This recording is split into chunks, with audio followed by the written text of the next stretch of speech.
Con esta celebración del Domingo de Ramos damos comienzo a la Semana Santa. Esta semana, estos días del año, en el que recordamos los misterios centrales de nuestra fe. Y esta celebración del Domingo de Ramos nos presenta una especie de, por un lado, de resumen de lo que va a ser esta Semana Santa, pero también un resumen de lo que es la vida del ser humano y los contrastes que tiene la vida del ser humano. Al comienzo de la Santa Misa, cuando bendecíamos los ramos, leíamos ese pasaje del Evangelio que nos habla de la llegada triunfal de Jesús, de la entrada triunfal de Jesús en Jerusalén, aclamado por el pueblo, que le muestran los ramos, lo vivan, lo aclaman, inclusive extienden los mantos, extienden ramos sobre la tierra a su paso para que no se llene de polvo, como se recibía a los grandes personajes en aquella época, que se extendían telas o se extendían ramas de árboles a su paso para que el polvo del camino no los ensuciara. Y a los 5 días, esta misma muchedumbre que lo había aclamado en las puertas de Jerusalén, estaba ahora junto a la torre de Pilatos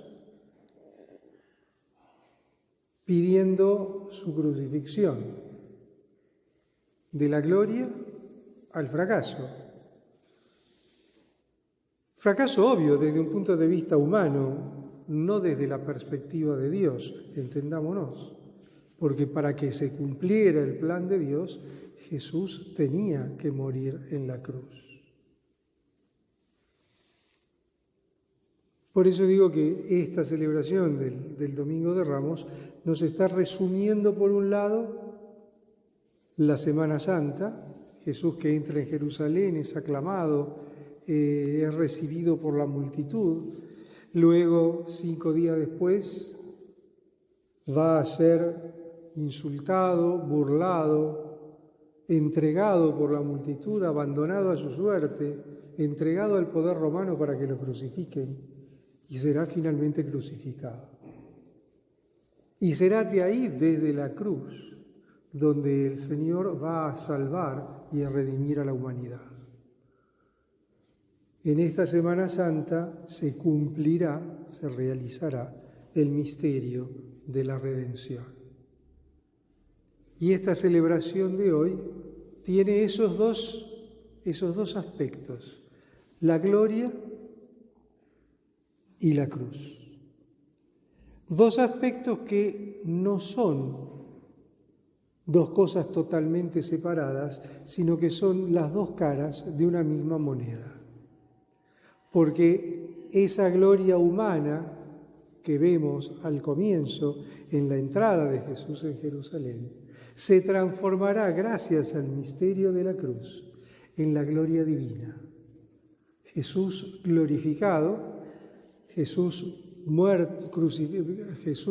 crucificado, muerto y resucitado, glorificado por el Padre. La glorificación de Cristo, la verdadera glorificación de Cristo, no es la glorificación humana, sino la glorificación divina. Él realizará el misterio de la redención desde la cruz. Él será verdaderamente Rey del universo, reinando desde el trono de la cruz, y como Rey del universo salvará a la humanidad del pecado y de la muerte. Este encuentro de Cristo con su pueblo tiene estos 2 aspectos. Por un lado, esta alegría del encuentro, etcétera, etcétera. Luego, los desgarradores eventos de la pasión, la muerte en la cruz, una muerte horrible, un sufrimiento indecible, pero será ahí en la cruz donde el Señor llevará sobre sí los pecados de la humanidad y se ofrecerá a sí mismo al Padre en expiación por los pecados de la humanidad. Y será ahí desde la cruz, desde donde Él va a reinar. Y se verificará la gran ironía de la cruz, porque un instrumento de tortura inventado para ejecutar de manera atroz la pena de muerte se convierte en el trono de gloria del Rey Eterno y se convierte en el trono desde donde reina Jesús y desde donde salva a la humanidad.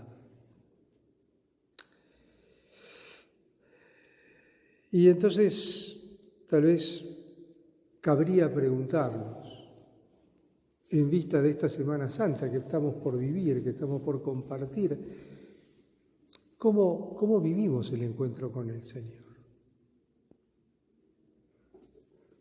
¿Somos de los que lo recibimos agitando los ramos, cantando cantos alegres y después, cuando llegue el momento, pedimos que lo crucifiquen? ¿Somos de los que crucificamos al Señor día a día a través de nuestros pecados, a través de nuestra vida, a través de una vida de pecado, de nuestra vida de pecado? ¿O buscamos brindarle al Señor un lugar acogedor para que pueda vivir y reinar desde el corazón de cada uno de nosotros? ¿Dónde estamos? ¿Dónde nos paramos frente a esta Semana Santa y frente a este misterio de la redención? Pidámosle al Señor que nos ayude a vivir estos días de reflexión, de meditación y, ¿por qué no?, días de alegría, porque Cristo nos salva, Cristo nos redime, Cristo nos abre las puertas del paraíso. Pero recordemos que, si bien las puertas del paraíso se abren para todos, no todos van a poder acceder a ella. Necesitamos estar en unión con Cristo, necesitamos estar reconciliados con Cristo, necesitamos tener nuestro corazón dispuesto y preparado para recibir al Señor. Alabado sea Jesucristo.